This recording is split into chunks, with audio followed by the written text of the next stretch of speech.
세월호 참사에서 단원고 학생의 피해는 너무도 컸습니다. 학생과 교사 242명이 희생됐습니다.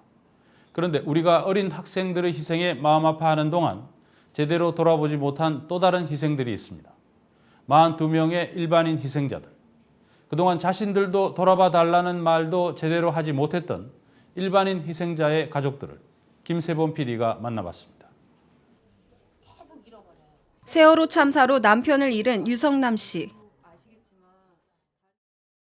그 충격으로 매주 한 번 정신과 상담을 받고 있습니다. 남편은 간판 시공을 위해 세월호를 타고 제주도로 가다 변을 당했습니다. 굉장히 위험한 그런 상황인 것 같아요. 그래서 가능하면은 입원을 하셔서 좀 병원에서 식사하시는 거랑 주무시는 것도 지금 약 조절이 조금 자주 해드려야 될 것 같은데 직장을 또 알아봐야 되거든요. 애들하고는 살아야 되니까 제가 입원을 버리면 애기들은 결국 의사의 입원 권유를 거절할 수밖에 없었습니다. 유 씨에겐 고등학생 2명과 중학생 1명 등 모두 3명의 자녀가 있습니다. 하루아침에 남편을 잃고 나니 살아갈 일이 막막하기만 합니다. 지난달 정부로부터 지원받은 생계비는 108만 원. 그마저도 3개월이면 끊기게 됩니다. 여기에 생활안정자금 명목으로 400만 원 정도를 더 받게 될 예정이지만 단 한 번 지급되는 게 전부입니다. 근데 지금은 앞으로 사는 게 더 힘들 거라는 생각밖에 드는 게 없어요. 애들하고 살아야 되는데 제가 벌어봤자 여자들 월급 아시잖아요.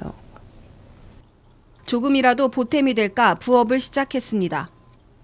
고리를 끼우면 한 개에 2원씩 받을 수 있습니다. 당장 생계 유지조차 힘들지만 정부는 별다른 대책을 마련해주지 않고 있습니다.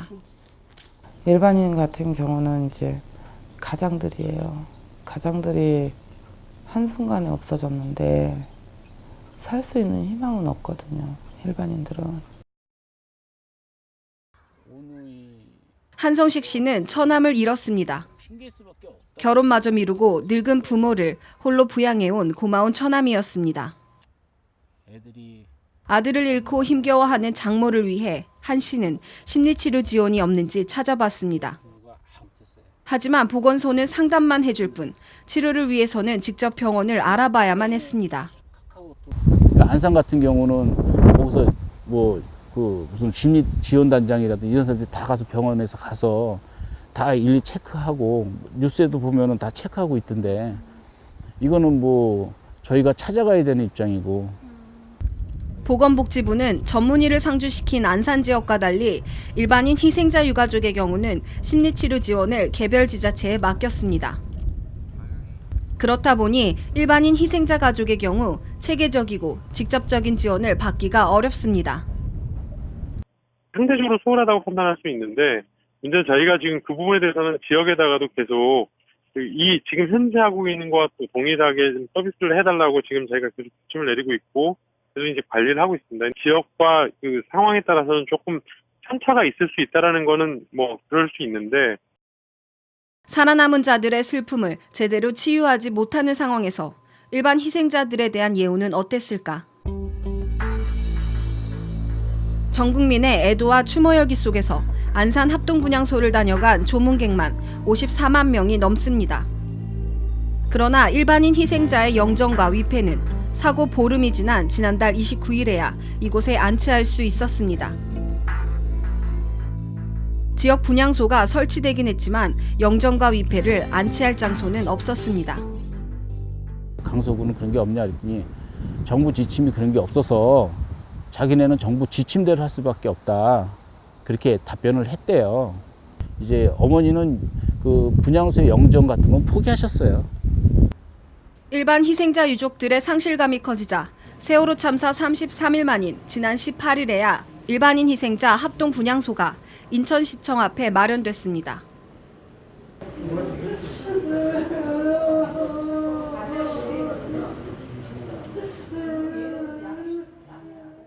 분향소는 있을지언정 영정을 모시고 조문할 수 있는 그런 슬픔을 혼자 달랠 수 있는 공간이 없었기 때문에 저희 쪽에서 이제 그 애로사항들을 수렴을 해서 인천시청에다가 요구를 한 결과 이렇게까지 오게 된 거고요.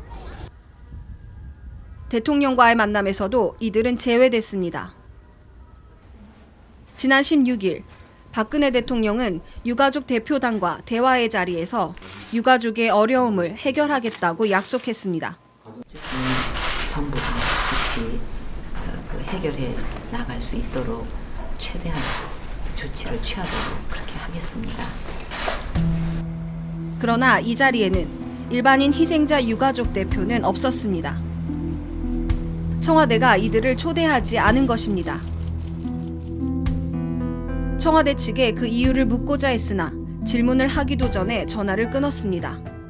지난 16일에 세월호 사고 가족 대책위 대표단과의 면담이 있었잖아요. 죄송합니다. 제가 지금 그 부분에 대해서 제가 특별하게 지금 드릴 말씀이 없으니까 전화 끊겠습니다. 네, 저희가 일반인 희생자 유가족들은 정부가 다른 희생자 가족들의 연락처를 알려주지 않아 대책위원회를 꾸리는데도 어려움을 겪었습니다. 어떠한 정부, 해경 다 요구를 해도 개인 신상 때문에 안 알려준다 이겁니다. 그런 문제로 저희가 한 분 한 분 찾아다니면서 전화번호나 연락처를 다 알았기 때문에 그 부분이 가장 힘들었는데 그래도 지금 이렇게 모이신 분들을 보면 그분들도 선뜻 우리가 찾아갔을 때 참 다들 고맙다고 말씀하세요. 정부와 안산시가 추진하고 있는 세월호 희생자 추모공원의 안장 대상에도 일반인 희생자는 빠져 있는 상태입니다. 세월호 참사의 일반인 희생자는 모두 42명. 유족들은 사랑하는 가족을 잃은 슬픔과 사회의 무관심이라는 이중의 고통을 겪고 있습니다. 일반인이 과연 진짜 대한민국 국민인가 저는 그걸 한번 여쭤보고 싶어요. 지원 자체? 지원 바라지 않습니다. 저희는 저희 관심이에요. 관심이 있어야 그 다음에 뭐 지원이지 지금 정부에서 일반인 희생자들에 대한 관심이 전혀 없다는 게 뉴스타파 김세범입니다.